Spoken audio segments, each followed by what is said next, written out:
ಯಾವ ಮಂದಿರದೊಳಗೆ ಇದ್ ಮಾಡ್ತವೋ ಅದೇ ವಿಚಾರಗಳನ್ನೇ ತಿಳಿಸ್ಬೇಕು ಅನ್ನೋ ವಿಚಾರ. ಮತ್ ಇನ್ನೊಂದ್ ಏನ್ ವಿಚಾರವನ್ನ ಹೇಳಿದ್ರಂದ್ರ, ಇಲ್ಲಿ ನಾವು ಆ ಮೂಲ ಸ್ವರೂಪವನ್ನು ಬಿಟ್ಟು ಹೊರಗೆ ಏನೇನ ನೋಡ್ತವಿ ಮಾಡ್ತವಿ ಅಂತಂದ್ರ, ಹೊರಗ ನಾನು ಸಂಗೀತದ ಮುಖಾಂತರ, ಧ್ಯಾನದ ಮುಖಾಂತರ ಅಥವಾ ಇನ್ನೊಂದ್ ಯಾವ್ದಾರ ಮುಖಾಂತರ ನಾವು ನೋಡ್ತವಂದ್ರ ಅದು ಮೂಲ ಸ್ವರೂಪವನ್ನ ಮರೆ ಮಾಚ್ತದ. ಹೆಂಗಂದ್ರ ಚಂದನ ವೃಕ್ಷವನ್ನ ಹಾವು ಸುತ್ತಿ ಹಾಕಿದಂತೆ ಅಂತ. ಅಂದ್ರೆ ಆ ಚಂದನ ವೃಕ್ಷ ಅಂದ್ರ ಗಂಧದ ಮರವನ್ನ ಹಾವು ಸುತ್ತ ಹಾಕ್ತಂದ್ರ ಅದನ್ನ ಹೆಂಗ ಮುಟ್ಟಕ ಯಾವ್ದಕ್ಕೂ ಅದನ್ನ ಯಾರು ಅದನ್ನ ಬಳಕೆಗೆ ಆಗೋದಿಲ್ವೋ ಅದರಂತೆ. ಮತ್ ಇನ್ನೊಂದ್ ಏನ್ ದೃಷ್ಟಾಂತ ಕೊಟ್ಟಿದ್ರು, ದ್ರವ್ಯಕ್ಕೆ ಪಿಶಾಚಿ ಅಡ್ಡವಿದ್ದಂತೆ ಅಂತ. ದ್ರವ್ಯ ನಿಧಿಗೆ ಪಿಶಾಚಿ ಅಡ್ಡವಿದ್ದಂತೆ ಅಂದ್ರ ಯಾವ್ದಾದ್ರು ನಿಧಿ ಐತಿ, ಅದಕ್ಕೆ ಯಾವ್ದಾದ್ರು ಪಿಶಾಚಿ ಅಂತದ್ ಅಡ್ಡಿದ್ರೆ ಅದನ್ನ ಹೆಂಗ್ ಬಳಕೆಗೆ ಬರೋದಿಲ್ವೋ ಹಂಗ ಯಥಾರ್ಥ ಆತ್ಮ ಸ್ವರೂಪ ವಿಚಾರಕ್ಕೆ ಹೊರಗ್ ನಾನ್ ಕೀರ್ತನ ಮಾಡ್ತಾನಿ, ನಾನು ಹರಿಕತೆ ಹೇಳ್ತಾನಿ ಅಂತ, ಧ್ಯಾನ ಮಾಡ್ತಾನಿ ಅಂತ ಮಾಡಕ್ ಹೋದ್ರ ತನ್ನ ಮೂಲ ಸ್ವರೂಪವನ್ನ ಮರೆಮಾಚಿ ಬಿಡ್ತದೆ, ಅವೇ ಆವರಿಸ್ಕೊಂಡ್ ಬಿಡ್ತಾವ. ಮತ್ ಹಂಗಂತ ಇವನ್ ಮಾಡಬಾರ್ದೇನು ಅಂತಲ್ಲ, ಮಾಡಿದ್ರು ಕೂಡ ಆ ಹರು ಸ್ವರೂಪ ತಾನು ಅನ್ನೋದು ಎಚ್ಚರವಾಗಿರಬೇಕಾಗ್ತದೆ ಅನ್ನೋ ವಿಚಾರವನ್ನ ನಾವು ನೋಡಿದಿವ್ರಪ್ಪ. ಇವತ್ತು ಇದ್ದ ಒಂದು ಮನವು ಸ್ವರದಲ್ಲಿ ಆಸಕ್ತವಾದರೆ ದೇವರನ್ನ ಯಾರು ಧ್ಯಾನಿಸ್ಬೇಕಪ್ಪ? ಇರೋದ್ ಒಂದು ಮನಸ್ಸೈತಿ, ಅದನ್ನ ನಾವು ಹೊರಗ ಸಂಗೀತದ ಕಡೆಗೆ, ಕೀರ್ತನದ ಕಡೆಗೆ, ಇನ್ನೊಂದ್ ಕಡೆಗೆ, ವಿಷಯ ವಾಸನೆಗಳ ಕಡೆಗೆ ಮನಸ್ಸು ಕೊಟ್ಟಿವಿ ಅಂದ್ರ, ಆ ಇರೋದೊಂದು ಮನಸ್ಸು ಅದ ಕಡೆ ಕೊಟ್ಟಿವಿ ಅಂದ್ರ ಇನ್ ಪಾರಮಾರ್ಥ ವಿಚಾರ ತಿಳಿಯೋಕ್ ಹೆಂಗ?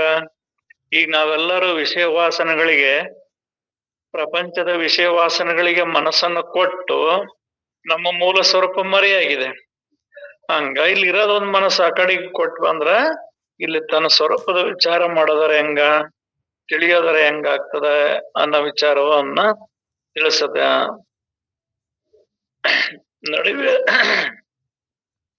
ನಡುವೆ ತುಡುಗರು ಗಂಟು ಬಿದ್ದು ದುಡಿಸಿಕೊಂಡಂತೆ ರಾಗ ಜ್ಞಾನವು ಭಗವಂತನ ದರ್ಶನಕ್ಕೆ ಅಡ್ಡಿ ಬಂದು ಮನವನ್ನು ಸ್ವರದ ಹಿಂದೆಯೇ ಒಯ್ದೀತು.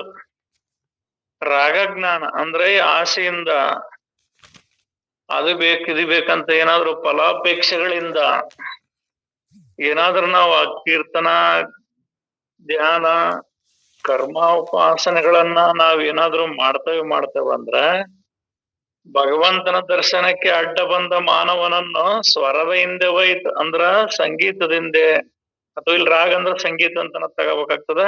ಒಟ್ಟಾರೆ ತನ್ನ ಸ್ವರೂಪವನ್ನ ಮರೆಸಿ ಬಿಡ್ತದ. ಅವನ್ ಭಗವಂತನ ನೋಡಕಂತ ಬಂದ ಅಂದ್ರ ಅವನ್ ಭಗವಂತನ ಕೊಂಡಾಡ್ತಾನೆ ಅನ್ಕಂತ ಅವನ್ ಮನ ತನ್ನ ನುಡಿಯ ಸ್ವರದ ಕಡೆಗೆ ಹೋಗ್ತದ ವಿನ ಭಕ್ತಿ ಕಡೆಗೆ ಹೋಗೋದಿಲ್ಲ, ಪರಮಾತ್ಮನ ಕಡೆಗೆ ಹೋಗೋದಿಲ್ಲ. ಈ ರಾಜನ್ ಬೆಟ್ಟಿಗೆಂದು ಹೊರಟಿರಲು ನಡುಮೆ ಬಲುಮೆಯಿಂದ ಬಿಟ್ಟಿ ಹಿಡಿದಂತೆ ಕಲೆಯು ಕಲಾವಂತರಿಗೆ ಗತಿಗೆಡಿಸುವುದೆನ್ನಲಡ್ಡಿ ಇಲ್ಲ.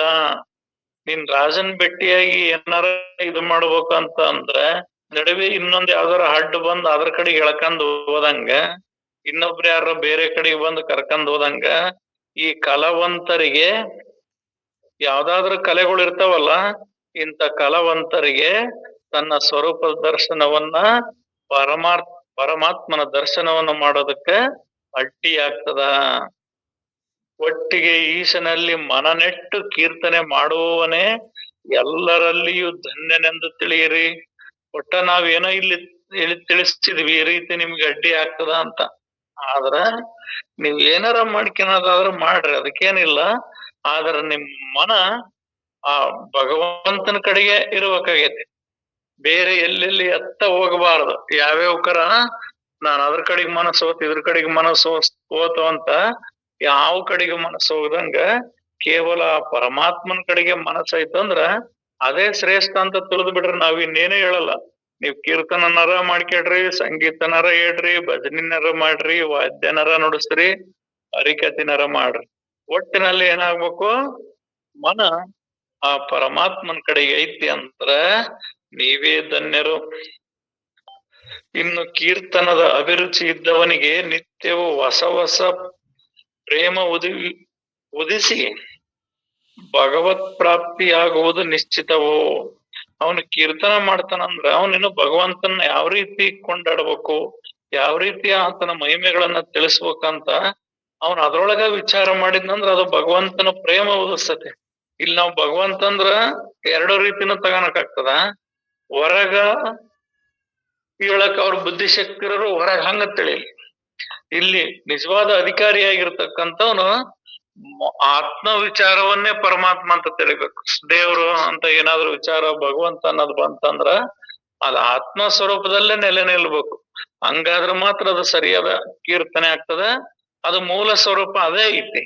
ಏನಿಲ್ಲ, ತನ್ನ ಒಳಗಿರ್ತಕ್ಕಂಥ ನೀನೇ ಪರಮಾತ್ಮದಿ ಅಂತ ತಿಳಿಯಕ ಶಕ್ತಿ ಸಾಲದಾಗಿ ಕಡಿಮೆ ಆಗಿರ್ತಕ್ಕಂಥವ್ರಿಗೆ, ಅಂದ್ರೆ ಬುದ್ಧಿಮಟ್ಟ ಕಡಿಮೆ ಇರೋರಿಗೆ ಹೊರಗ ಮೂರ್ತಿಗಳ ರೂಪದಲ್ಲಿ ಭಗವಂತನ ತೋರಿಸ್ತಾರ.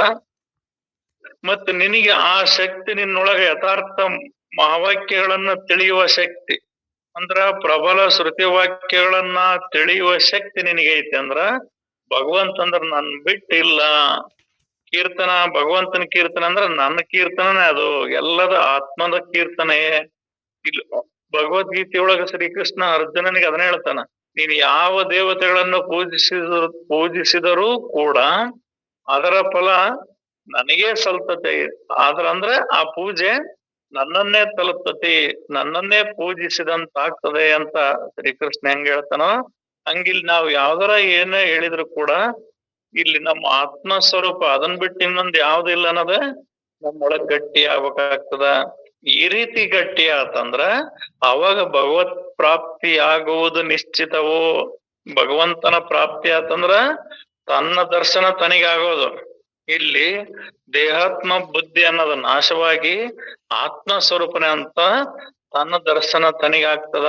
ಅಂದ್ರ ಈ ಜೀವ ಭಾವಕ್ಕೆ ನಾವು ಮನಸ್ಸಿಗೆ ನಾವೆಲ್ಲ ಭಗವಂತ ಕೂಡ್ಬೇಕು, ಕಾಣ್ಬೇಕು, ನೋಡ್ಬೇಕು ಅನ್ನೋ ಭಾವದೊಳಗ ಅದಾವಲ್ಲ, ಆ ಭಗವಂತನೇ ತಾನು ಅನ್ನೋದು ತಿಳಿತೈತೆ. ಅದನ್ನ ಭಗವತ್ ಪ್ರಾಪ್ತಿ ಅಂತ ಹೇಳ್ತಾರ. ಇದು ಯಾವಾಗ ಗೊತ್ತಾಗ್ತತ್ ನಮಗೆ ಅಂದ್ರ ನಮ್ಮ ಮನ ಹೊರಗೆ ಇನ್ನೊಂದು 50 ಅನ್ಯ ದೈವಗಳನ್ನ ನೋಡದೆ ಕೇವಲ ದೇವ್ರಂತ ಏನಾದ್ರು ಇದ್ರ ಆ ಸ್ವರೂಪನೇ ನಾನೇ ಅದಿದ್ದೇನೆ ಅನ್ನೋದು ಗಟ್ಟಿ ಆದಾಗ ಮಾತ್ರ ನನಗೆ ತನ್ನ ದರ್ಶನ ಆಗ್ತದ. ತನ್ ಬಿಟ್ಟು ಹೊರಗೆ ಎಲ್ಲಾರ ಹುಡ್ಕಕ್ ಹೋಕಾರ ಮಾಡಕ್ ಹೋಕಾರ ಅಂದ್ರ ಅದೆಂದಿಗೂ ಸಾಧ್ಯ ಆಗೋದಿಲ್ಲ. ಆ ಭಕ್ತನು ಎಲ್ಲವನ್ನು ಅಲ್ಲಿಯದಲ್ಲಿಯೇ ಬಿಟ್ಟು ಕೀರ್ತನೆ ಇದ್ದಲ್ಲಿಗೆ ಓಡಿ ಹೋಗುವನು. ಅವನು ಅಲಸ್ಯ ನಿದ್ದೆಯನ್ನು ತಳ್ಳಿ ಹಾಕಿ ಸ್ವಾಹಿತಕ್ಕಾಗಿಯೇ ಕೀರ್ತನೆಯಲ್ಲಿ ಜಾಗೃತನಿರುವನು.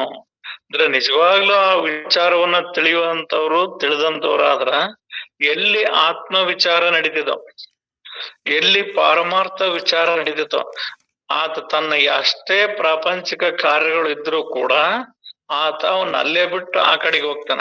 ಯಾಕಂದ್ರ ಆತಗ್ ಗೊತ್ತಿರ್ತದೆ ಇದು ಎಲ್ಲದ ಜಗತ್ ಅನ್ನೋದು ಮಿಥ್ಯೆ ಐತಿ, ಬ್ರಹ್ಮ ಸ್ವರೂಪ ಅನ್ನೋದ ಒಂದು ಸತ್ಯ ಐತಿ ಅಂತ ಆತ ತಿಳಿದಿರೋದ್ರಿಂದ ಆ ಸತ್ಯ ವಿಚಾರವನ್ನ ತಿಳಿಯೋದಕ್ಕಾಗಿ, ಆ ಪಾರಮಾರ್ಥ ವಿಚಾರವನ್ನ ತಿಳಿಯಕ್ಕಾಗಿ ಆತ ಅಲ್ಲಿಗೆ ಹೋಗ್ತಾನ. ಅಲ್ಲದೆ ಈಶ ಭಕ್ತರ ಮನೆಯಲ್ಲಿ ಸಣ್ಣ ಕೆಲಸಗಳನ್ನು ಸಹ ಮಾಡುತ್ತಾ ಕಷ್ಟಪಟ್ಟು ಅವರಿಗೆ ಎಲ್ಲ ತರದಿಂದಲೂ ನೆರವಾಗುವನು. ಕೊನೆಗೆ ಹರಿದಾಸನಾವನೆಂದರೆ ನಾಮದಲ್ಲಿ ವಿಶ್ವಾಸ ಉಳ್ಳವನು. ಇಲ್ಲಿಗೆ ಈ ಸಮಾಪ್ತಿ ಆಯ್ತು, ಈ ಸಮಾಸ ಸಮಾಪ್ತಿ ಆಯ್ತು. ಅಂದ್ರೆ ಈಶ ಭಕ್ತರ ಮನೆಯಲ್ಲಿ ಅಂದ್ರ ಇಲ್ಲಿ ಯಾರು ಆ ಭಗವಂತನ ಭಕ್ತರಾಗಿರ್ತಾರೋ, ಯಾವ್ದು ಸಂತ ಮಹಾತ್ಮರು ಇರ್ತಾರೋ ಅಂತರ್ ಮನೆಯಲ್ಲಿ ನಿಜವಾದ ಮುಖ್ಯವಾಗಿದ್ದಂದ್ರ ಅವ್ರಿಗೆ ಎಲ್ಲಾ ಕೆಲ್ಸಗಳನ್ನ ಆತ ಮಾಡ್ತಾನ. ಆಪ್ತ ಅಂಗ ಸೇವೆ ಅಂತ ಏನ್ ಹೇಳ್ತಾರಲ್ಲ, ಹಂಗ ಗುರುವಿನ ಕಾರ್ಯಗಳನ್ನ ಆತ ಮಾಡ್ತಾನ. ಬಲ್ಲಂತವ್ರ ಸೇವೆಯನ್ನ ಆತ ಮಾಡ್ತಾನೆ. ಆತನಿಗೆ ಎಲ್ಲಾ ರೀತಿಯಿಂದ ತನಗೆ ಶಕ್ತಾನುಸಾರವಾಗಿ ಎಲ್ಲವನ್ನ ಸಹಾಯ ಮಾಡ್ತಾನೆ ಅಂತ. ಇಲ್ಲಿ ಈ ಕೊನೆಯದಾಗಿ ಇದ್ರೊಳಗೆ ಏನ್ ಹೇಳ್ತಾರ, ಈ ಹರಿದಾಸ ನಾವನೆಂದರೆ ನಾಮದಲ್ಲಿ ವಿಶ್ವಾಸ ಉಳ್ಳವನು. ಇದು ನಿಜವಾದ ಹರಿದಾಸರು ಅಂದ್ರೆ ಯಾರ ಅಂತಂದ್ರ ನಾಮದಲ್ಲಿ ವಿಶ್ವಾಸ ಉಳ್ಳವರು ಅಂತ. ನವವಿಧ ಭಕ್ತಿಗಳಲ್ಲಿ ಇದು ನಾಮಸ್ಮರಣೆ ಭಕ್ತಿ ಅನ್ನೋದು ಒಂದು ಭಕ್ತಿ. ಅಂದ್ರೆ ನಿನ್ನ ನಾಮ ನೀನ್ ಯಾಕೋ, ನಿನ್ನ ಅಂಗಿ ಹಾಕೋ, ನಿನ್ನ ನಾಮದ ಬಲವೊಂದಿದ್ದರೆ ಸಾಕು ಅಂತ ಹೇಳ್ತಾರೆ ಒಂದು ಭಕ್ತಿ ಹಂತದೊಳಗ. ಇದರಲ್ಲಿ ಆತ ವಿಶ್ವಾಸ ಉಳ್ಳವರಾಗಿರ್ತಾರೆ ಅನ್ನೋ ವಿಚಾರವನ್ನ ಇಲ್ಲಿಗೆ ತಿಳಿಸಿದ್ರಪ್ಪ. ಈ ಅಧ್ಯಾಯ ಮುಕ್ತಾಯ ಆಯ್ತು. ಇತಿ ಶ್ರೀ ದಾಸಬೋಧೆ ಗುರು ಶಿಷ್ಯ ಸಂವಾದ ಚತುರ್ದಶ ದಶಕೆ ಹರಿಕಥಾ ಲಕ್ಷಣ ನಿರೂಪಣ ನಾಮ ಪಂಚಮ ಸಮಾಸ ಇಲ್ಲಿ ಮುಕ್ತಾಯ ಆಯ್ತರಪತಿ. ಮುಂದಿನ ಅಧ್ಯಾಯ ದಶಕ 14 ಸಮಾಸ 6 ಚಾತುರ್ಯ ಲಕ್ಷಣ ನಿರೂಪಣ. ಶ್ರೀ ಗುರುಭ್ಯೋ ನಮಃ. ನುಡಿ 1:10. ರೂಪ ಚಲುವಿಕೆಯನ್ನು ಅಭ್ಯಾಸದಿಂದ ಸಾಧಿಸಲಿಕ್ಕಾಗದು. ಯಾಕೆಂದರೆ ಆ ಪ್ರಾಪ್ತ ಸಂಗತಿಗಳಿಗೆ ಉಪಾಯವೇ ನಡೆಯದು. ನೀನೇನಾರು ರೂಪವಾಗಿರ್ಬೇಕು, ಚಂದ ಇರ್ಬೇಕು, ನಾನ್ ಹಂಗಿರ್ಬೇಕು ಹಿಂಗಿರ್ಬೇಕು ಅಂತ ನೀನ್ ಏನಾರ ಅಭ್ಯಾಸದಿಂದ ಸಾಧನೆ ಮಾಡಬೇಕಂದ್ರೆ ಅಂದ್ರೆ ಆಗೋದಿಲ್ಲ. ಅದು ರೂಪ ಅನ್ನೋದು ಅದ್ ಹೆಂಗಿರ್ಬೇಕು ಅನ್ನೋದು ಅದ್ ಹಂಗ ಮೊದಲಿಂದ ನಾವು ಹುಟ್ಟುವಾಗ್ಲೇ ಅದು ಬಂದಿರ್ತತಿ. ಕರಗಿದ್ದಾರ ಬೆಳಗಾಗಕ್ಕಾಗಲ್ಲ, ಬೆಳಗಿದ್ದಾರ ಕರಗಾಗಕ್ಕಾಗೋದಿಲ್ಲ. ಈ ಪ್ರಾಪ್ತ ಸಂಗತಿಗಳಿಗೆ ಉಪಾಯವೇ ಇರುವುದಿಲ್ಲ. ಇಲ್ಲಿ ಇವು ಮೊದ್ಲೇ ಪ್ರಾಪ್ತಿಯಾಗಿರ್ತದ. ಆ ಶರೀರದ ಏನೇನು ಕರ್ಮಾನುಸಾರವಾಗಿ ಆ ಶರೀರ ಜನನ ಆಗಿರ್ತತಿ. ಅದಕ್ಕಾಗಿ ಏನಾದರೂ ಹೊಸದಾಗಿ ಬರತಕ್ಕ ಗುಣಗಳ ಅಭ್ಯಾಸ ತೊಡಗುವುದಷ್ಟೇ ವಿರುತ್ತದೆ. ಈಗ ಶರೀರ ಒಂದು ಹುಟ್ಟಿ ಬಿಡತ್ತಿಲ್ಲ, ಹೆಣ್ಣಾಗಿ ಹುಟ್ಟಿದ್ವಿ ಅಥವಾ ಗಂಡಾಗಿ ಹುಟ್ಟಿದ್ವಿ, ಇಲ್ಲ ಕರ್ಗ ಹುಟ್ಟಿದ್ವಿ, ಬೆಳಗ ಹುಟ್ಟಿದ್ವಿ, ಇಲ್ಲ ಗಿಡ್ಡರ ಆದ್ವಿ, ಇಲ್ಲ ಉದ್ದಕರ ಆದ್ವಿ. ಏನಾರ ಒಂದು ಶರೀರ ಅದೇನು ಪ್ರಾಪ್ತಿ ಆಗದೈತೋ ಅದ್ರ ಕರ್ಮಕ್ಕನುಸಾರವಾಗಿ ಅದು ಶರೀರ ಹುಟ್ಟೈತೆ. ಅದನ್ನ ಮಾಡಕ್ ಬರೋದಿಲ್ಲ. ಮತ್ತೆ ಏನು ಬದಲು ಮಾಡಕ್ ಬರ್ತದೆ ಅಂದ್ರ ನಮ್ಮೊಳಗಿರ್ತಕ್ಕಂಥ ಗುಣಾದಿಗಳನ್ನ ಬದಲು ಮಾಡಕ್ ಸಾಧ್ಯ ಐತಿ. ದುರ್ಗುಣಗಳನ್ನ ಬಿಟ್ಟು ಸದ್ಗುಣಗಳನ್ನ ಹಿಡಿಯೋದಕ್ಕ ಬೇರೆ ಕರ್ಮಗಳನ್ನ, ದುರಿತ ಕರ್ಮಗಳನ್ನ ಬಿಟ್ಟು ಸತ್ಕರ್ಮಗಳನ್ನ ಮಾಡೋದಕ್ಕಾಗ್ಲಿ, ಅಥವಾ ದುರ್ಗುಣವನ್ನು ಬಿಟ್ಟು ಸದ್ಗುಣವನ್ನ ತಿಳ್ಕೊನಕ್ಕಾಗ್ಲಿ ಆ ಸದ್ಗುಣ ಸಂಪನ್ನನಾಗಿರಕ ಬರ್ತದೆ. ಶರೀರವನ್ನ ಬದಲಾವಣೆ ಮಾಡೋದಕ್ಕೆ ಬರೋದಿಲ್ಲ. ಕಪ್ಪು ಮನುಷ್ಯನ ಕೆಂಪಗಾಗಲಾರದು, ಮೋರೆಯ ಮೇಲಿನ ಉಳುಕು ಯಾತರಿಂದಲೂ ಹೋಗವು, ಅಥವಾ ಮೂಕನಿಗೇನು ಬಾಯಿ ಬರಲಾರದು. ಅದರಂತೆ ಕುರುಡನು ಕಾಣಲರಿಯನು, ಕಿವುಡನು ಶಬ್ದ ಕೇಳನು, ಎಳವನು ಕಾಲು ಪಡೆಯನು. ಇವೆಲ್ಲವೂ ಅವರ ಅಂಗಭೂತ ಲಕ್ಷಣವಾಗಿದೆ. ಇವನ್ನ ಯಾವನು ಬದಲಾವಣೆ ಮಾಡಕ್ ಬರೋದಿಲ್ಲ. ಒಟ್ಟು ಕುರುಡನಾಗಿದ್ದಾನಿಗೆ ಕಣ್ಣು ಕೊಡಕ್ ಬರಲ್ಲ, ಒಟ್ಟು ಕಿವುಡನಾಗಿದ್ದಾನಿಗೆ ಕಿವಿ ಶಬ್ದವನ್ನ ಕೇಳಂಗ ಮಾಡಕ್ ಬರೋದಿಲ್ಲ. ಅವನು ಮೊದಲೇ ಮೂಕನಾಗಿದ್ದಂದ್ರ ಅವನಿಗೆ ಮಾತಾಡಕ್ಕೂ ಬರೋದಿಲ್ಲ. ಇವೆಲ್ಲವೂ ಕೂಡ ಕುರುಡನು ಕಾಣಲರಿಯನು, ಕಿವುಡನು ಶಬ್ದ ಕೇಳನು, ಈ ಎಳವನು ಕೂಡ ಹುಟ್ಟು ಅಂಗವಿಕಲ ಆಗಿದ್ದಂದ್ರ ಅವನ್ ಏನ್ ಮಾಡಿದ್ರ ಮತ್ತೆ ಅವನ್ ನೆಟ್ಟಗಾಗಕ ಅದು ಬರೋದಿಲ್ಲ. ಶರೀರದ ವ್ಯಂಗ್ಯಗಳನ್ನು ಇನ್ನು ಬೇಕಾದಷ್ಟು ಹೇಳಬಹುದು. ಒಟ್ಟಿಗೆ ರೂಪ ಸೌಂದರ್ಯಗಳನ್ನು ಬದಲಿಸಲಿಕ್ಕೆ ಬಾರಲಾಗಿದೆ. ಇದಕ್ ಸಂಬಂಧಪಟ್ಟ ನೀವು ಇನ್ನೆಷ್ಟಾದ್ರೂ ನಿಮ್ಮೊಳಗ ವಿಚಾರ ಮಾಡ್ರಿ ಅಂತ ಇಲ್ಲಿ ಗ್ರಂಥಕರ್ತರು ಹೇಳ್ತಾರೆ. ಇವನ್ನ ಎಷ್ಟಾರ ಹೇಳ್ಬೋದು, ನಾವಿಲ್ಲಿ ತಿಳಿಸ್ತೇವೆ. ಒಟ್ಟು ಇನ್ನು ಇದನ್ನ ಒಂದೇ ಮಾತಿನಾಗ ಹೇಳ್ಬೇಕಂದ್ರೆ ರೂಪ ಸೌಂದರ್ಯಗಳ ಬದಲಿಸಲಿಕ್ಕೆ ಬಾರದಾಗಿದೆ. ಅವನು ಸೌಂದರ್ಯವಾಗಿದನಂದ್ರ ಅವನನ್ನ ಕುರಿಪಿತರ ಮಾಡಕ್ ಆಗೋದಿಲ್ಲ, ಕುರಿಪಿತರ ಅದನಂದ್ರ ಅವನು ಸೌಂದರ್ಯವಂತನಾಗಕ್ಕೂ ಆಗೋದಿಲ್ಲ. ಇವ್ಯಾವನ್ನ ಬದಲಾವಣೆ ಮಾಡಲಿಕ್ಕೆ ಬರಲಾರದಂತವಾಗಿದೆ. ಆದರೆ ಗುಣಗಳ ಮಾತು ಆಗಲ್ಲ. ಬಿಟ್ಟರೆ ದುರ್ಗುಣಗಳು ಹೋಗುವವು ಮತ್ತು ಅಭ್ಯಾಸ ಮಾಡಿದರೆ ಸದ್ಗುಣಗಳು ಬರುವವು. ಅದಕ್ಕಾಗಿ ಜಾಣರಾದವರು ಅವನಡತೆಯನ್ನು ತ್ಯಜಿಸಿ ಒಳ್ಳೆಯ ನಡತೆ ಕಲಿಯುವರು. ನೋಡಿರಿ, ಬಿಟ್ಟರೆ ಮೂರ್ಖತನ ಹೋಗುವುದು. ನೀವು ಶರೀರ ಬದಲಾವಣೆ ಮಾಡ್ಕೊಳಕಂತ ಸಾಧ್ಯವಿಲ್ಲ. ಈ ಗುಣಗಳು ಅವನಡತೆ ಅಂದ್ರ ದುರ್ನಡತೆಗಳನ್ನ ಬಿಟ್ಟು ಉತ್ತಮವಾದ ನಡತೆಗಳನ್ನ ಪಡೆಯೋದಕ್ಕೆ ಸಾಧ್ಯ ಐತಿ. ಕಲಿತರೆ ಜಾಣತನ ಬರುವುದು, ಕಲಿಲಿಲ್ಲ ಅಂದ್ರ ಮೂರ್ಖತನ ಅಜ್ಞಾನತನ ಆಗ್ತದ. ಮತ್ತು ಒಳವಕ್ಕು ಕೆಲಸ ಮಾಡಿದರೆ ಏನೆಲ್ಲದ ರಹಸ್ಯವನ್ನು ತಿಳಿಯುವುದು. ಒಳವೊಕ್ಕ ಕೆಲಸ ಮಾಡಿದರೆ ಏನಂದ್ರ ಅಂತರಂಗದೊಳಗ ವಿಚಾರದಿಂದ ವಿಚಾರಿಸಿ ಕೆಲಸ ಮಾಡಿದ್ರೆ ಯಾವುದೇ ಅಸಾಧ್ಯವಾದದ್ದನ್ನ ಸಾಧಿಸಬಹುದು. ಯಾಕಂದ್ರ ಅದು ಒಳವಕ್ಕಂದ್ರ ಅಂತರಂಗದೊಳಗ ಆತ್ಮ ವಿಚಾರದಿಂದ ಬಲವಂತರ ನುಡಿಗಳ ವಿಚಾರದಿಂದ ಒಳ ಹೋಗಕ್ ಸಾಧ್ಯ ಆಗ್ತದ. ಒಳಗ ಅಂದ್ರ ವಿಚಾರದೊಳಗ ದೇಹ ಮನಸ್ಸು ಬುದ್ಧಿಯನ್ನ ಮೀರಿ ಅದಕ್ಕ ಆಧಾರವಾಗಿರ್ತಕ್ಕಂತ ಆ ಸ್ವರೂಪ ವಿಚಾರದ ಕಡೆಗೆ ಒಳವಕ್ಕು ವಿಚಾರ ಮಾಡಕ ಸಾಧ್ಯ ಆಗ್ತದ. ಈಗಿರಲು ಜನರಲ್ಲಿ ದೊಡ್ಡ ಸ್ತನ ಸೇರುತ್ತಿದ್ದ ಮೇಲೆ ದುರ್ಲಕ್ಷ್ಯ ಏಕೆ ಮಾಡಬೇಕು? ಈ ರೀತಿ ದೊಡ್ಡ ಸ್ತನ ಸೇರ್ತತಿ ತಿಳಿಬಹುದು, ನೀವು ದೊಡ್ಡರಾಗ್ಬೋದು. ಎಷ್ಟೇ ಹೀನ ಗುಣದವರಾಗಿರ್ಲಿ ಅಥವಾ ಎಷ್ಟೇ ಕೆಟ್ಟ ಕೆಲಸಗಳನ್ನ ಮಾಡೋರಾಗಿರ್ಲಿ, ಇಂಥ ಸತ್ಸಂಗದ ವಿಚಾರದಿಂದ ನಿಮ್ಮ ನಡತೆಗಳನ್ನ ನಿಮ್ಮ ಗುಣಧರ್ಮಗಳನ್ನ ಬದನೆ ಮಾಡ್ಕೋಬಹುದು. ಮತ್ತಿನ್ನೂ ಅಂತರಂಗದೊಳಗ ವಿಚಾರ ಮಾಡಿದ್ರ ಅಗಾಧವಾದ ರಹಸ್ಯ ವಿಷಯಗಳನ್ನು ಕೂಡ ತಿಳಿಯಬಹುದು. ಮತ್ ಇಲ್ಲಿ ಈ ರೀತಿ ಇಷ್ಟಕ್ಕೊಂದು ದೊಡ್ಡತನದ ಅಂದ್ರ ನೀವ್ ಇಷ್ಟ ದೊಡ್ಡನ ಅನ್ನೋದೈತಿ, ಮತ್ ಇದನ್ಯಾಕ ದುರ್ಲಕ್ಷ್ಯ ಮಾಡ್ತೀರಿ? ಅಂತರಂಗದೊಳಗ ಒಳವಕ್ ವಿಚಾರ ಮಾಡಿದ್ವಿ ಅಂದ್ರ ನೀವ್ ಎಷ್ಟು ಆನಂದ ಸ್ವರೂಪರದಿರಿ, ಪರಮಾತ್ಮ ಸ್ವರೂಪರದಿರಿ, ದೇವರ ಸ್ವರೂಪನ ನೀವ್ ಅದಿರಿ. ನಿಮಗಿಂತ ಮಿಗಿಲಾದದ್ದು ಯಾವ್ದು ಇಲ್ಲ. ಇಂಥದ್ದ ಅಖಂಡವಾದದ್ದು ಯಾರಾದ್ರೂ ಜಗತ್ತಿನೊಳಗ ಅತಿ ಶ್ರೇಷ್ಠ ವಸ್ತು ಯಾವ್ದಾದ್ರು ಐತಿ ಅಂದ್ರ ಅದು ನಿಮ್ಮ ಒಳಗೆ ಐತಿ. ನಿಮ್ಮನ್ ಬಿಟ್ಟು ಹೊರಗ್ ಯಾವ್ದು ಇಲ್ಲ. ಮತ್ ಇಂಥದಿದ್ರು ಕೂಡ, ಇಂಥ ದೊಡ್ಡ ಸ್ಥಿತಿತನ ನಿಮಗಿದ್ರು ಕೂಡ ಇದನ್ನ ದುರ್ಲಕ್ಷತನ ಮಾಡಿ ಹೊರಗ್ ಹೋಗೋದ ಯಾಕ ಅನ್ನೋ ಪ್ರಶ್ನೆ. ಜಾಣತನ ಉಪಯೋಗಿಸದೆ ಹೊರತೇನು ಶ್ರೇಷ್ಠ ಪದವಿ ಎಂದಿಗೂ ಲಭಿಸದು. ನೀವು ಹೊರಗರ ದೊಡ್ಡ ವ್ಯಕ್ತಿ ಎಕ್ಕನೆ ಅಂದ್ರು ಕೂಡ ಅಲ್ಲೇನು ಸುಮ್ನೆ ಹಂಗ ಆಗೋದಿಲ್ಲ. ಒಂದ್ ಗ್ರಾಮ ಪಂಚಾಯತಿ ಮೆಂಬರ್ ಆಗಕಂದ್ರೆ ಎಷ್ಟು ಶ್ರಮ ಇದೆ. ಇನ್ನ ಹೊರ ಯಾವುದೇ ಪದವಿಗಳನ್ನ ದೊಡ್ಡ ಪದವಿಗಳನ್ನ ಪಡಿಬೇಕಂದ್ರ ಅಲ್ಲಿ ಅಷ್ಟ ಶ್ರಮನೇ ಇದೆ. ಅಲ್ಲಿ ನಿಮ್ಮ ಇದು ಇಲ್ದಲೆ, ನಿಮ್ಮ ಶ್ರಮ ಇಲ್ಲದೆ, ನಿಮ್ಮ ಜಾಣತನದ ಉಪಯೋಗ ಇಲ್ಲದೆ ಅಲ್ಲಿ ಏನೋ ಕಾರ್ಯ ನಡೆಯಲಾರದು. ಇದನ್ನು ಮನಗಾಣುತ್ತಿದ್ದರೂ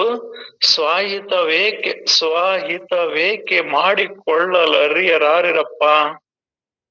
ಅಲ್ಲ, ಇಷ್ಟೆಲ್ಲ ನಿಮಗ್ ಗೊತ್ತೈತಿ. ನೀವು ಹೊರಗೆ ಏನಾರ ಶ್ರೇಷ್ಠ ವ್ಯಕ್ತಿ ಆಗ್ಬೇಕಂದ್ರು, ದೊಡ್ಡವರಾಗ್ಬೇಕಂದ್ರು, ಸಮಾಜದಾಗ ಗುರುತಿಸ್ಕೋಬೇಕಂದ್ರು, ರಾಜಕಾರಣಿ ಅಥವಾ ಉನ್ನತ ಪದವಿ ಪಡಿಬೇಕಂದ್ರ ಎಷ್ಟು ಕಷ್ಟ ಪಡ್ಬೇಕನ್ನೋದು ನಿಮ್ಗೆಲ್ಲರಿಗೂ ಗೊತ್ತೈತಿ. ಆದ್ರ ಅಂತವೆಲ್ಲವನು ಹೊರಗಿನವ್ ಏನಾನ ಮಾಡಿ ಏನಾರ ಸಾಧ್ಯನೋ, ಅದನ್ ಕಂಡೇನೋ, ಇದನ್ ಕೂಡೇನೋ ಅಂತ ಹೊರಗ್ ಏನಾರ ನೀವು ಮಾಡಕ್ ಹೋಕ್ಕಿರಿ. ಆದ್ರ ಅವ್ ಯಾವ ನಿಮ್ಮ ಹಿತಕ್ಕಲ್ಲ. ನೀವು ಅನ್ಕಂತೀರಷ್ಟೇ, ನಾನ್ ಪ್ರಧಾನ ಮಂತ್ರಿ ಆದ್ರ ನನಗ್ ಖುಷಿ, ನನಗ್ ರಾಷ್ಟ್ರಪತಿ ಆದ್ರ ಖುಷಿ, ನಾನ್ ಜಡ್ಜ್ ಆದ್ರ ಖುಷಿ, ಲಾಯರ್ ಆದ್ರ ಖುಷಿ, ಡಾಕ್ಟರ್ ಆದ್ರ ಚೆನ್ನಾಗ, ಅದಾದ್ರ ಚೆನ್ನಾಗ, ಇದಾದ್ರ ಚೆನ್ನಾಗ ಅಂತೀರಿ. ಇವ್ಯಾವು ನಿಮ್ಮ ಸ್ವಹಿತಕ್ಕಲ್ಲ. ಇವ್ಯಾವು ನಿಮ್ಮನ್ನ ಸುಖವಾಗಿ ಇಡಲಾರವು. ಇವ್ಯಾವು ನಿಮ್ಮನ್ನ ಬಂಧನದಿಂದ ಬಿಡಿಸಲಾರವು. ಇವೆಲ್ಲವೂ ಕೂಡ ಪುನಃ ಪುನಃ ನಿಮ್ಮನ್ನ ದುಃಖಕ್ಕೆ ತಳ್ಳುತ್ತದ ವಿನ ಆನಂದಕ್ಕೆ ತರಲಾರದಿಲ್ಲ, ತರುವುದೇ ಇಲ್ಲ. ಇಷ್ಟ ಆದ್ಮೇಲೂ ಕೂಡ ನೀವ್ಯಾಕೆ ನಮ್ಮ ಅಂತರಂಗ ಸ್ವಾಹಿತವನ್ನ ನೀವ್ಯಾಕೆ ಮಾಡಿಕೊಳ್ಳೋದಿಲ್ಲ? ಇಲ್ಲಿ ಸ್ವಾಹಿತ ಯಾವುದಂದ್ರ ತನ್ನ ಆತ್ಮ ವಿಚಾರವನ್ನ ತಿಳಿದು ತಾನೇ ಅರಿವು ಸ್ವರೂಪನಿದ್ದೇನೆಂದು ತಿಳಿದು, ತಾನೇ ಅಖಂಡ ಆನಂದ ಐಕ್ಯ ಸ್ವರೂಪನಿದ್ದೇನೆಂದು ತಿಳಿದು ಆನಂದವಾಗಿರುವುದೇ ಸ್ವಾಹಿತ. ಇದನ್ ಬಿಟ್ಟು ನೀವೇನಾರ ಹೊರಗ್ ಏನಾರ ಹುಡ್ಕಾಕ್ ಮಾಡಕ್ ಹೋಗ್ತೀರಂದ್ರ ಅದ್ ಎಂದೆಂದೆಂದಿಗೂ ಸಾಧ್ಯವಿಲ್ಲ, ಸುಖ ಸಿಗುವುದೇ ಇಲ್ಲ.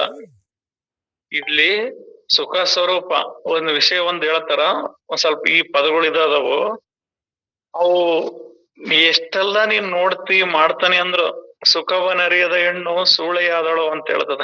ಅಂದ್ರ ಒಂದು ಪದ ಇಲ್ಲಿ ನಾವೇನ್ ತಗೋಬೇಕಂದ್ರ ಮನಸ್ಸು ಅತ್ತಾಗಿತ್ತಾಗ ಅದ್ರಾಗ ಸುಖ ಐತಿ ಇದ್ರಾಗ ಸುಖ ಐತಿ ಅನ್ಕಂತ ಹೊರಗ್ ಹುಡುಕ್ಯಂತ ಹೋಗಿ ಅಲ್ಲೇ ಸುಖವನ್ನ ಅರಸಿ ಅದು ಮನಸ್ಸೇ ಅದನ್ ಇದ್ರಾಗ ಸುಖ ಐತಿ ಅಂತ ಒಂದ್ ಕ್ಷಣ ಅನಸ್ತದ. ಆಮೇಲೆ ಇದನ್ ಬಿಟ್ಟು ಇನ್ನೊಂದ್ರಾಗ ಐತಿ ಅಂತ ಅನಸ್ತದ. ಮತ್ ಅದು ನೋಡಿದ್ಮೇಲೆ ಇದು ಸಾಕಾತು ಇನ್ನೊಂದ್ರಾಗ ಐತಿ ಅಂತ ಹೋಗತಿ. ಹಿಂಗ್ ನೀವು ಹುಡ್ಕ್ಯಂತ ಹೋಗ್ಕಿರಿ, ಇದ್ರಾಗ ಎಂದು ಸ್ವಾಹಿತ ಆಗೋದಿಲ್ಲ, ನಿಮಗ್ ಸುಖ ಅಂತ ಸಿಗೋದಿಲ್ಲ. ಮತ್ತೆ ಎಲ್ಲೈತಿ ಸ್ವಾಹಿತ ಅಂದ್ರ ತನ್ನ ಅರಿವಿನೊಳಗೈತಿ, ತನ್ನ ಸ್ವರೂಪದೊಳಗೈತಿ. ಇದಕ್ ಮಹಾತ್ಮರು ಕಸ್ತೂರಿ ಮೃಗದ ಉದಾಹರಣೆ ಬಾಳ ಕೊಡ್ತಾರ. ಕಸ್ತೂರಿ ಮೃಗಕ್ಕ ಕಸ್ತೂರಿ ವಾಸನೆ ಬರ್ತತಿ ಅಂತ ಅಡವಿನೆಲ್ಲ ಸುತ್ತರ್ದು ಕೊನೆಗೆ ಅದಕ್ಕೆ ಎಲ್ಲೆಲ್ಲಿ ಸಿಗ್ಲಿಲ್ಲ ಅಂತಂದು ಕೊನೆಗೆ ಸಾಕಾಗಿ ತನ್ನ ಒಕ್ಕಳದೊಳಗೆ ತಲೆ ಇಟ್ಕೊಂಡ್ ತಾನ್ ಮಕಂದಾಗ ತನಗೆ ಅಲ್ಲೇ ಕಸ್ತೂರಿ ವಾಸನೆ ಸಿಕ್ತು ಅನ್ನಂಗ ಇಲ್ಲಿ ನಾವು ಕೂಡ ಸುಖ ಗುಡಿ ಚರ್ಚ್ ಮಸೀದಿಗಳೊಳಗೈತಿ, ಮಂದಿರಗಳೊಳಗೈತಿ, ಆ ಕಾರ್ಯದೊಳಗೈತಿ, ಈ ಕಾರ್ಯದೊಳಗೈತಿ ಅಂತಂದು ಹೊರಗ್ ಹುಡ್ಕ್ಯಂತ ಹೋಗ್ತವೆ. ಹೊರಗ್ ಎಲ್ಲಿ ಇಲ್ಲ ಅಂತ ಗೊತ್ತಾಗಿ ಸಾಕ್ ಸುಮ್ಮನಾದಾಗ ಆ ಬಲ್ಲ ಅಂತವ್ರ ನುಡಿಗಳನ್ನ ಕೇಳಿದಾಗ ಅವ್ರು ಹೇಳ್ತಾರ, ಆ ಸುಖ ಸ್ವರೂಪ್ನ ನೀನದಿ, ನೀನ್ಯಾಕ್ ಹುಡ್ಕ್ಯಂತ ಹೋಗಿದ್ದೆಪ್ಪ ಸುಖ ಅಂತ ಹೇಳ್ತಾರ. ಇಂಥ ಸುಖವನ್ನ ನೀವು ನಿಮ್ಮೊಳಗಿರ್ತಕ್ಕಂಥದ್ದನ್ನ ನೀವು ತಿಳಿಯಲಾರದೆ ಹೊರ ಹುಡುಕ್ಯಾಡ್ತಿರಲ್ಲ, ಸ್ವಾಹಿತವೇಕೆ ಮಾಡಿಕೊಳ್ಳಲಾರಿರಪ್ಪ? ನಿಮ್ಮನ್ನೇ ನೀವು ತಿಳಿದು ಅರಿತು ನಿಮ್ ಹಿತವನ್ನ ನೀವು ಯಾಕೆ ಮಾಡ್ಕೊಳಕ್ ಹೋಗೋದಿಲ್ಲ? ಹೊರಗೋಗಿ ಪುನಃ ಈ ಜನನ ಮರಣದ ಚಕ್ರಕ್ಕೆ ಬಂಧನಕ್ಕೆ ನೀವು ಗುರಿ ಆಗ್ತಿದಿರಲ್ಲ. ಸರಿಯೇ? ಸತ್ಯ ದಾರಿಯಿಂದ ನಡೆಯ ಹತ್ತಿದರೆ ಸಮಾಜದಲ್ಲಿಯ ಎಲ್ಲ ಜನರಿಗೂ ಸಂತರಿಗೂ ಮನ ಒಪ್ಪದು. ಬರೀ ಶರೀರವನ್ನು ಬಲು ಚಂದವಾಗಿ ಸಿಂಗರಿಸಿದರೆ, ಜಾಣತನವಿಲ್ಲದಿದ್ದರೆ ಅದು ಕೆಟ್ಟೀತು. ಅಲ್ಲಪ್ಪ, ನೀವು ನಿಜವಾಗೂ ಆ ಸತ್ಯದ ದಾರಿ ಒಳಗೆ ನಡೀತೀರಂದ್ರ ಸಮಾಜದಲ್ಲಿ ನಿಮ್ಗೆ ಶ್ರೇಷ್ಠತೆ ಸಿಗ್ತದ. ಒಳ್ಳೆ ಜನರಿಗೆ ಸಂತರಿಗೆ ಮನ ಒಪ್ಪುತ್ತದ. ಒಬ್ಬ ಬಲ್ಲಂತ ಮಹಾತ್ಮರು ಒಪ್ಪಿದ್ರೆ ಸಾಕು. ನೂರಾರು ಜನ ಅಜ್ಞಾನಿಗಳು ನೀನು ಶ್ರೇಷ್ಠ ಅಂತ ಹಿಂದೆ ಜೈಕಾರ ಹಾಕಿಸ್ಕೊಳ್ಳೋದಕ್ಕಿಂತ ಒಬ್ಬ ಬಲ್ಲಂತ ಮನುಷ್ಯ, ಹೌದಪ್ಪ ನೀನ್ ಹಿಡಿದಿರೋ ದಾರಿ ಸತ್ಯ ಐತಿ, ನೀನ್ ಸತ್ಯ ಸ್ವರೂಪದೊಳಗೆ ನೀನ್ ಇರುವಂತ ತಿಳಿಸಿದ್ರಂದ್ರ ಅಷ್ಟ ಸಾಕು. ಅಷ್ಟರ ನಿಮಗೆ ಆನಂದ ಪ್ರಾಪ್ತಿ ಆಕತ್ತಲ್ಲ. ಸುಮ್ನ ಹೊರಗ ಈ ಊರಾಗ ಒಂದು ಉದಾಹರಣೆ ಕೊಡ್ತಿದ್ರು, ಊರ್ ದನ ಕಾದು ಬೋಳಪ್ಪ ಅನ್ಸಿನದ್ ಬೇಕಿಲ್ಲ ಅಂತ. ಅಂದ್ರ ಊರಾಗ ದನಗಳನ್ನೆಲ್ಲ ನಾನು ಉಚಿತ ಕಾದು ಭಾರಿ ಒಳ್ಳೇನೋ ನಾನ್ ಜೈ ಅನ್ನೋದ್ ಅನ್ಸಿನದೇನು ಬೇಕಾಗಿಲ್ಲ. ನಿನ್ನ ಸ್ವಸ್ವರೂಪದ ವಿಚಾರವನ್ನ ಅರಿತು ಬಿಟ್ರೆ ಸಾಕು. ಅದಕ್ ಬಲ್ಲಂತ ಮಹಾತ್ಮರು ಪರಮಾತ್ಮನು ಎಂದಾದ್ರೂ ಅವ್ರ ಮೆಚ್ತಾರ. ಅದ್ರ ಸತ್ಯವಾಗಿ ಇರ್ತತಿ. ಆದ್ರಿಂದ ನೀನು ಹೊರಗನ ಹಿರಿತನಕ್ ಹೋಗ್ಬೇಡ, ಅಂತರಂಗದೊಳಗ ಹಿರಿತನ ಆಗು, ಒಳಗ್ ತಿಳಿ. ನಿನ್ ಶರೀರ ಚಂದ ಮಾಡಿಕೊಂಡ್ ತಿರುಗಾಡಿದ್ರ ಅಂದ್ರೆ ಎಷ್ಟು ದಿನ ಇದ್ದಿತ್ತು ಅಥವಾ ಎಷ್ಟು ವರ್ಷ ಇದ್ದಿತ್ತು? ಎಂದಿಗಾದ್ರೂ ಒಂದ್ ದಿವಸ ಅದು ಕೆಟ್ಟ ಹೋಗತಿ. ಆದ್ರ ಅದನ್ನ ಬಿಡು. ನಿನ್ನ ಅಂತರಂಗದೊಳಗೆ ನಿನಗೆ ಯಾವ ಜಾಣತನ ಬೇಕಂದ್ರ, ಜಗತ್ತಿನೊಳಗೆ ಹಣ ಧನ ಕೀರ್ತಿಗಳನ್ನ ಗಳಿಸುವುದು ನಿನಗೇನು ಚಂದ ಅಲ್ಲ. ನಿಜವಾದ ಚಂದ ಯಾವ್ದಂದ್ರ ಈ ಪಾರಮಾರ್ಥ ವಿಚಾರವನ್ನು ತಿಳಿದು ಸತ್ಸಂಗದೊಳಗ್ ನೀನ್ ಅದಿ ಅಂದ್ರ ಅದೇ ನಿನಗೆ ಶ್ರೇಷ್ಠ ಆಗ್ತದ ಹೊರ್ತು ಇನ್ ಬೇರೆದ್ ಯಾವ್ದು ಅಲ್ಲ. ಬಿಕನಾಸಿಯಂತೆ ಗುಣವಿಲ್ಲದೆ ಅದನ್ನು ಚಂದ ಮಾಡಿದರೂ ಇರಲಿ, ತರತರದಿಂದ ಬೋಧಿಸಿ ಒಳಗಿನ ಬುದ್ಧಿಯನ್ನು ಸಿಂಗರಿಸಬೇಕು ಮತ್ತು ಅದರಿಂದ ಸಂಪತ್ತಿಯನ್ನು ಗಳಿಸಿಕೊಂಡು ಸ್ವೇಚ್ಛೆಯಾಗಿ ಭೋಗಿಸಬೇಕು. ನೀನು ಈ ಶರೀರ ಚಂದ ಇದನ್ನ ಚಂದ ಮಾಡ್ಕೊಂಡ್ ಒಕ್ಕಿಯಲ್ಲ, ಇದ್ರಿಂದ ಅಲ್ಲ ನೀನ್ ಗಳಿಸ್ಬೇಕಾಗಿದ್ದು ಹೊರಗಿನ ಕೀರ್ತಿನಲ್ಲ, ಅಂತರಂಗದೊಳಗ ಅಂತ. ಇದಕ್ ಮಹಾತ್ಮರೊಂದ್ ನುಡಿ ಹೇಳ್ತಾರ, ಧನವ ಗಳಿಸಬೇಕಿಂತದ್ದ ನರ ಮಾನವರಿಗೆ ಕಾಣಿಸದಂತದ್ದ. ಎಂತ ಧನ ಗಳಿಸ್ಬೇಕಂದ್ರ ಸಂಪತ್ತು, ರೊಕ್ಕ ಧನ ಅಂದ್ರ ಅದನ್ನ ನೀನ್ ಎಂತದ್ ಗಳಿಸ್ಬೇಕಂದ್ರ ನರಮಾನವರ ಕಣ್ಣಿಗೆ ಕಂಡಿರಬಾರ್ದು. ಮತ್ತ ಅದನ್ನ ಯಾರೋ ಸಂತೆಗಿಟ್ರು ಮುಟ್ಟಿರಬಾರ್ದು, ಯಾರು ಅದನ್ನ ಕೇಳಿರಬಾರ್ದು, ತಿರುಗಿ ನೋಡಿರಬಾರ್ದು. ಅಂತ ಧನವನ್ನ ಗಳಿಸ್ಬೇಕು. ಮತ್ತ ನೀನ್ ಎಷ್ಟು ದಿನ ಉಂಡ್ರು ಕೂಡ ಸವಿದಂತದ್ದು, ಅದನ್ನ ನೀನ್ ಸ್ವೇಚ್ಛೆಯಾಗಿ ಭೋಗಿಸಬಹುದು. ಅಂತ ಧನವನ್ನು ಗಳಿಸ್ಬೇಕಾಗತಿ. ಈ ಹೊರಗಿನ ದನ ಕನಕಾದಿಗಳು ಇವೆಲ್ಲವೂ ಕೂಡ ನೀನ್ ಬಾರಿ ಏನೇ ಸಿರಿ ಸಂಪತ್ತಿದ್ರು ಕೂಡ ಸುಖಭೋಗ ಅನುಭವಿಸ್ಬೇಕಂದ್ರ ಆರೋಗ್ಯನ ಸರಿ ಇರಲ್ಲ ಅಂದ್ರೆ ಯಾವ್ದು ಅನುಭವಿಸಕ್ ಆಗೋದಿಲ್ಲ. ಸಿಹಿ ಆನಂದವನ್ನ ನಾವು ಅನುಭವಿಸ್ಬೇಕಂದ್ರ ಅದಕ್ಕೇನಾರ ಶುಗರ್ ಕಾಯಿಲೆ ಬಂತಂದ್ರ ಸಿಹಿ ಆನಂದವನ್ನ ಹೆಂಗ್ ಅನುಭವಿಸಕ್ ಆಗ್ತದ? ಅನುಭವಿಸಕ್ ಆಗೋದಿಲ್ಲ. ಅಥವಾ ಇನ್ನೊಂದಂತ ಏನಾದ್ರು ರೋಗಗಳು ಬಂದು ಕೆಲವು ಪಥ್ಯಗಳನ್ನ ಆಹಾರಗಳನ್ನ ನೀವು ಸೇವನೆ ಮಾಡಬಾರ್ದು ಅಂದ್ರ ಏನಿದ್ರೇನ್ ಅವೆಲ್ಲವೂ ಕೂಡ ಫಲ ಇಲ್ದಂಗ ಆಗ್ತಾವ. ಏನಿದ್ದೊಡೇನು ನಿಜ ಬೋಧ ಎಂದಿಲ್ಲದಿರ್ದೊಡೆ ತಾನನ ಬೆಳದಿಂಗಳ ನಿಷ್ಫಲವಂತೆ. ಏನೆಲ್ಲ ಗಳಿಸ್ತಿ ಅಂದ್ರು ಕೂಡ ನಿನಗೆ ಅಂತರಂಗದೊಳ ಜ್ಞಾನದ ಸಂಪತ್ತು ನಿನಗಿಲ್ಲ ಅಂದ್ರ, ಜ್ಞಾನ ನಿನಗೆ ಅರಿವು ಆತ್ಮ ಸ್ವರೂಪನೇ ನಾನು ಅನ್ನೋದು ನಿನಗೆ ಒಟ್ಟಾರೆ ಪಾರಮಾರ್ಥ ಜ್ಞಾನ ನಿನಗಿಲ್ಲ ಅಂದ್ರ ಅದೆಲ್ಲದು ವ್ಯರ್ಥ ಆಗ್ತದ. ಆ ಆನಂದವನ್ನ ನೀನ್ ಗಳಿಸಿದೆ ಅಂದ್ರ ಪಾರಮಾರ್ಥ ಆ ಸುಖ ಸ್ವರೂಪನೇ ನಾನಿದ್ದೇನೆ, ಆ ಅರಿವು ಸ್ವರೂಪನೇ ನಾನಿದ್ದೇನೆ ಅಂತ ತಿಳಿದ್ರ ನೀನ್ ಅದ ಆ ಸಂಪತ್ತು ಆ ಆನಂದ ಬ್ಯಾಡ ಅಂದ್ರು ಹೋಗೋದಿಲ್ಲ. ಅದು ಯಾವಾಗ್ಲೂ ಇರ್ತತಿ. ಯಾಕಂದ್ರ ಆ ಸ್ವರೂಪನೇ ತಾನಾಗ್ತಾನ. ಅವಾಗ ಎರಡಿರೋದಿಲ್ಲ. ನಾನ್ ಬೇರೆ ಅದನಿ, ಸುಖ ಬೇರೆ ಐತಿ, ನಾನ್ ಬೇರೆ ಅದನಿ, ಸಂಪತ್ ಬೇರೆ ಐತಿ ಅನ್ನೋದಿಲ್ಲ. ಅಲ್ಲಿ ತಾನೇ ತಾನಾದ ಬೆಳಕ. ಕ್ಷೀರ ಸಾಗರವು ತಾನಾಗಿದ್ದ ಬಳಿಕ ಆಕಳ ಚಿಂತೆ ಏಕೆ. ಕ್ಷೀರ ಸಾಗರ ಅಂದ್ರ ಹಾಲಿನ ಸಾಗರವೇ ತಾನಾಗಿದ್ದ ಬಳಿಕ ಆಕಳ ಚಿಂತೆ ಏಕೆ. ಮೇರು ಪರ್ವತವೇ ತಾನಾಗಿದ್ದ ಬಳಿಕ ಜರಗ ಮಣ್ಣ ತೊಳೆವ ಚಿಂತೆ ಏಕೆ. ಅಂದ್ರ ಎಲ್ಲವೂ ನೀನೇ ಆಗಿದ್ದ ಬಳಿಕ ಮತ್ತ ಅಲ್ಲಿ ಇನ್ನೊಂದರ ನೀನ್ ಹುಡುಕದ್ ಏನ್ ಇರ್ತದ. ಅಲ್ಲಿ ಎರಡೆಂಬುದನ್ನೋದು ಇರುವುದೇ ಅಲ್ಲ. ಆದ್ರಿಂದ ನಿನ್ನೊಳಗೆ ನೀನು ಸಂಪತ್ತನ್ನ ಗಳಿಸ್ಬೇಕಾಗೈತ ವಿನಃ ಅದು ಹೊರಗಲ್ಲ ಅನ್ನೋ ವಿಚಾರವನ್ನ ತಿಳಿಸ್ತಾರಪ್ಪಾಜಿ. 11:17 ಮನುಷ್ಯನ ಪ್ರಯತ್ನ ಮಾಡಿ ಕಲಿಯುವನು, ಶರೀರಕ್ಕೆ ಶ್ರಮ ಕೊಡುವನು ಮತ್ತು ಶ್ರೇಷ್ಠ ಗುಣಗಳನ್ನು ಸ್ವೀಕರಿಸದೆ ಯಾವಾಗಲೂ ಸಿಟ್ಟಿನಲ್ಲೇ ಇರುವನು. ಆದರೆ ತಾನು ಅನ್ಯರಿಗೆ ಮಾಡಿದುದನ್ನೇ ಕಡದಂತೆ ಶೀಘ್ರವೇ ತಿರುಗಿ ಪಡೆಯಬೇಕಾಗುವುದು. ನೀನು ಒಳ್ಳೆ ಕೆಲಸ ಮಾಡ್ತಿ, ಒಳ್ಳೆ ಪ್ರಯತ್ನ ಮಾಡ್ತಿ ಅಂದ್ರೆ ಸತ್ಕರ್ಮಗಳನ್ನೇ ನೀನ್ ಮಾಡ್ತಿ.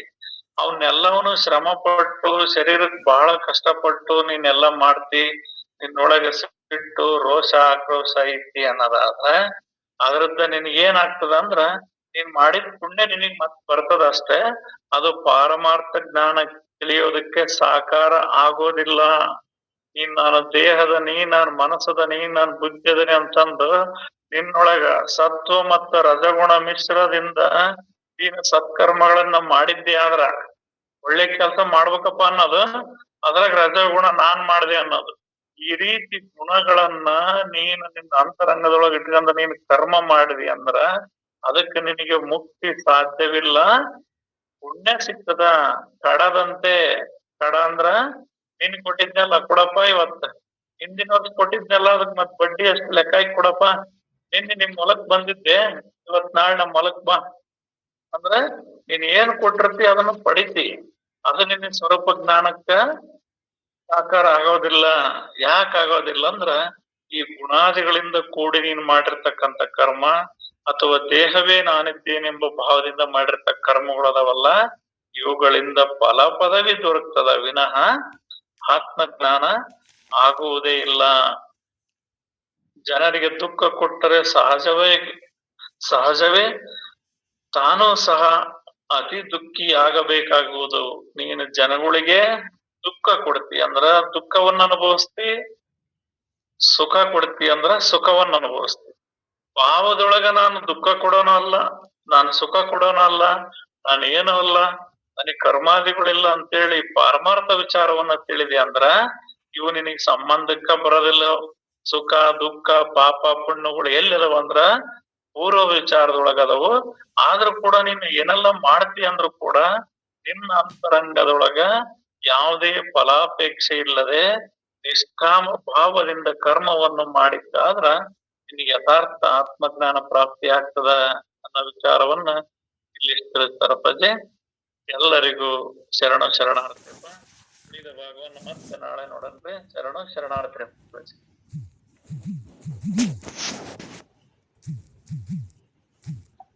ಓಂ ನಮಃ ಶಿವಾಯ.